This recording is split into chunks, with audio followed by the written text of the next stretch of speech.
नमस्कार दोस्तों, मैं हूं जिग्नेश परमार और आप सबका स्वागत करता हूं मेरे इस चैनल निवेश ज्ञान में। तो दोस्तों, आज इस वीडियो में हम बात करने वाले हैं HDFC म्यूचुअल फंड के द्वारा लॉन्च किए गए अपने नए NFO HDFC dividend yield fund के बारे में। दोस्तों, ये NFO ओपन हुआ है 27 नवंबर 2020 को और NFO क्लोज होगा 11 दिसंबर 2020 को। तो इस NFO के बारे में अच्छे से जानकारी लेने के लिए आपको इस वीडियो को अंत तक देखना बेहद ज़रूरी है। अगर आपको ये वीडियो पसंद आए तो लाइक करें, कमेंट करें, शेयर करें और अगर अभी तक आपने इस चैनल को सब्सक्राइब नहीं किया है तो जल्द से जल्द सब्सक्राइब कर लीजिए। तो ये शुरू करते हैं HDFC डिविडेंड यील्ड फंड के बारे में। दोस्तों, ये एक ओपन एंडेड इक्विटी स्कीम है जो कि डिविडेंड यील्ड स्टॉक में इन्वेस्ट करेगी। पहले हमें ये जानना चाहिए कि डिविडेंड यील्ड क्या होता है। तो बहुत आसान भाषा में बात करें तो डिविडेंड यील्ड का मतलब होता है जिस तरह से हमें इक्विटी स्टॉक्स में से डिविडेंड मिलता है, अपनी कंपनी के जो स्टॉक में जो मुनाफा कमाया जाता है उस पर जो शेयर होल्डर्स को कुछ इंटरेस्ट के जैसा कुछ दिया जाता है, उसे डिविडेंड कहते हैं। तो अब हमें देखना है कि डिविडेंड पेइंग कंपनीज पे इन्वेस्टमेंट क्यों करना चाहिए। तो ये जानते हैं उसके कुछ रीजंस। तो यहाँ पर देखिए, डिविडेंड यील्ड एक अच्छा वैल्यू इंडिकेटर है। जिसकी डिविडेंड यील्ड हाई होती है वो अच्छा कैश फ्लो रिप्रेजेंट करता है। उसका मतलब ये होता है कि वो अपने शेयर होल्डर के प्रति कमिटेड है। Financial health of company and higher return of equity. Dividend pay करने के लिए आपको कैश चाहिए और जिसको आप मैनिपुलेट नहीं कर सकते, और डिविडेंड इनकम का एक एडिशनल जरिया बन सकता है। अभी हमें देखना है कि dividend important source of income कैसे है। तो यहाँ पर आप इस टेबल को ध्यान से देखिए। इसमें निफ्टी के कुछ इंडेक्स की price return index and total return index की कंपैरिजन दिखाई है, जैसे कि Nifty 50, Nifty 100, Nifty 200, Nifty 500 and Nifty dividend opportunities 50। तो इस टेबल में आपने देखा होगा जो डिफरेंस है वो निफ्टी अपॉर्चुनिटी 50 में सबसे ज्यादा है, यानी कि जो डिविडेंड का ऑप्शन है वो सबसे ज्यादा रिटर्न दे सकता है, ऐसा इस टेबल का कहना है।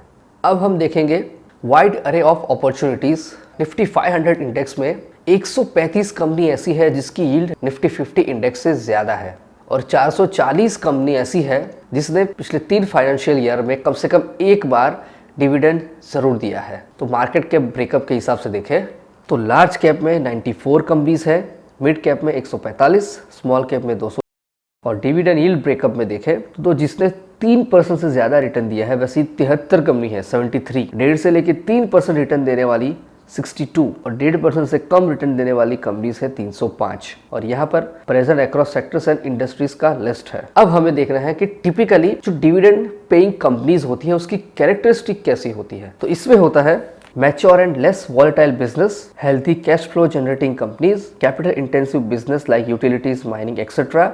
and annuity cash flow type business. Management commitment towards shareholders and supporters higher return of equity. दोस्तों, ये थी कैरेक्टरिस्टिक जो डिविडेंड पे करती है। अब हम देखेंगे इस स्कीम का इंडेक्स। इस स्कीम का इंडेक्स है निफ्टी डिविडेंड अपॉर्चुनिटी 50 इंडेक्स, यानी कि जो कंपनीज निफ्टी में जो टॉप 50 डिविडेंड पे कंपनीज है उसमें इस स्कीम के अंदर इन्वेस्टमेंट होने वाला है। तो अब हमें देखना है कि इसके अंदर टॉप 10 वेटेज वाली कंपनीज कौन सी है। तो अब इस टेबल देखिए, Tata Consultancy Services, Infosys, Hindustan Unilever, ITC, Nestle India, Tech Mahindra, Power Grid Corporation, NTPC, Bajaj Auto, Hero Motor Corp. और सेक्टर प्रेजेंटेशन की बात करें तो consumer goods, IT, oil and gas, power, automobile, metals, financial services, industrial manufacturing, telecom, pharma, media and entertainment, construction services. दोस्तों, यहाँ पर हमने top की कंपनीज और टॉप के सेक्टर्स उनके परसेंटेज वेटेज के हिसाब से देखा जो कि इस बेंचमार्क का हिस्सा है। तो दोस्तों, अब हम करेंगे निफ्टी 50 इंडेक्स और निफ्टी डिविडेंड अपॉर्चुनिटी 50 इंडेक्स के रिटर्न की कंपैरिजन। तो इस ग्राफ को ध्यान से देखिए। इस ग्राफ में जो ब्लू लाइन है वो निफ्टी डिविडेंड अपॉर्चुनिटीज 50 इंडेक्स की है और जो रेड लाइन है वो निफ्टी 50 इंडेक्स की है। तो यहाँ पर 1 अक्टूबर 2007 को 1000 रुपए का इन्वेस्टमेंट किया गया था और 13 अक्टूबर 2020 को निफ्टी डिविडेंड अपॉर्चुनिटीज की वैल्यू थी 3,361 रुपए और CAGR था 9.70। और जब उसके सामने निफ्टी 50 का जो रिटर्न था वो था 7.83 CAGR पर 2,683 रुपए, मतलब कि CAGR में डिफरेंस था 1.87%। इसका मतलब ये होता है कि निफ्टी डिविडेंड अपॉर्चुनिटीज 50 इंडेक्स ने 25% ज्यादा रिटर्न दिया है निफ्टी 50 के कंपैरिजन में। दोस्तों, अभी हमें डिविडेंड यील्ड स्कीम में इन्वेस्टमेंट क्यों करना चाहिए, जिसके कुछ रीजंस है उसमें सबसे पहला रीजन है कि अभी गवर्नमेंट सिक्योरिटीज के जो रिटर्न है वो लो रहे, लो इंटरेस्ट रेट होता है, वो डिविडेंड यील्ड स्टॉक के लिए फेवरेबल कंडीशन होता है। एक साल का जीसेक का रिटर्न है 3.47%, निफ्टी डिविडेंड अपॉर्चुनिटी 50 इंडेक्स का रिटर्न है एक साल का 3.86%। दूसरा रीजन है attractive valuations.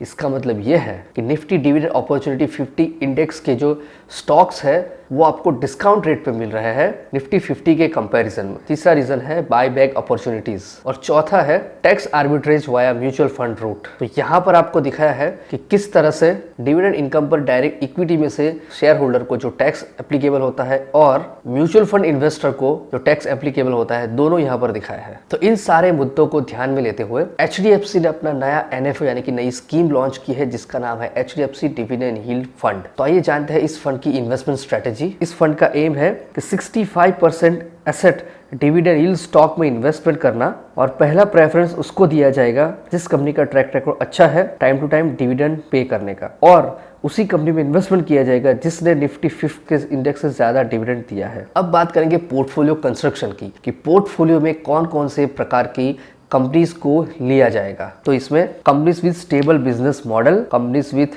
Growing dividends, buyback opportunities और companies trending and attractive dividend yields.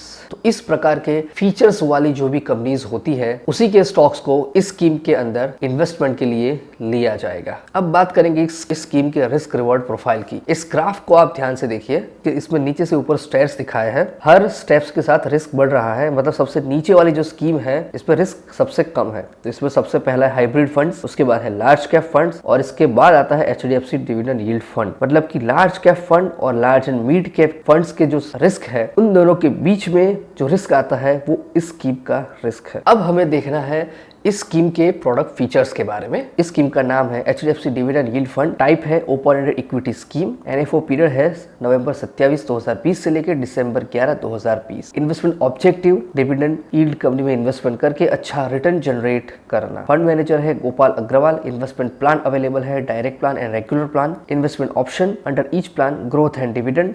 The dividend option offer dividend pay out and reinvestment facility, यानी कि डिविडेंड ऑप्शन में डिविडेंड पे आउट और री इन्वेस्टमेंट दोनों प्रकार की फैसिलिटीज में अवेलेबल है। मिनिमम एप्लीकेशन में परचेस में 5000 एंड एडिशनल परचेस 1000 रुपए। एग्जिट लोड है एक साल से पहले अगर आपने रिडीम या स्विच किया तो 1% और एक साल के बाद रिडीम या स्विच किया तो नो एग्जिट लोड। बेंचमार्क है Nifty dividend opportunities 50 total return index. अब हमें देखना है इस फंड की सुटेबिलिटीज, यानी कि कौन से प्रकार के इन्वेस्टर को ये फंड सूट करता है। Looking for a diversified portfolio of dividend yield stock with an objective to provide capital appreciation over long time, aiming for investment in equities with fair amount of stability and relatively lower risk over medium to long term, who aim to take advantage of tax arbitrage via mutual fund route compared to directly investing in dividend yielding stocks, who have an investment horizon of 3 years or more। दोस्तों ये तो थी suitability. अब देखिए इस fund का riskometer. इसका riskometer है मॉडरेटली हाई। तो दोस्तों ये थी सारी जानकारी HDFC डिविडेंड यील्ड फंड के बारे में कि डिविडेंड यील्ड क्या होता है, इसमें इन्वेस्टमेंट करने से क्या फायदा है। मैं आशा करता हूँ कि आपको ये जानकारी समझ में आई होगी और ये वीडियो भी आपको पसंद आया होगा। अगर ऐसा है तो इस वीडियो को लाइक करें, कमेंट करें, शेयर करें और अगर अभी तक आपने इस चैनल को सब्सक्राइब नहीं किया है तो जल्द से जल्द सब्सक्राइब करें। तो दोस्तों मैं जिग्नेश परमार अब आपसे विदा लेता हूँ। मिलते हैं अगले वीडियो में एक और महत्वपूर्ण जानकारी के साथ। जय हिंद, जय भारत।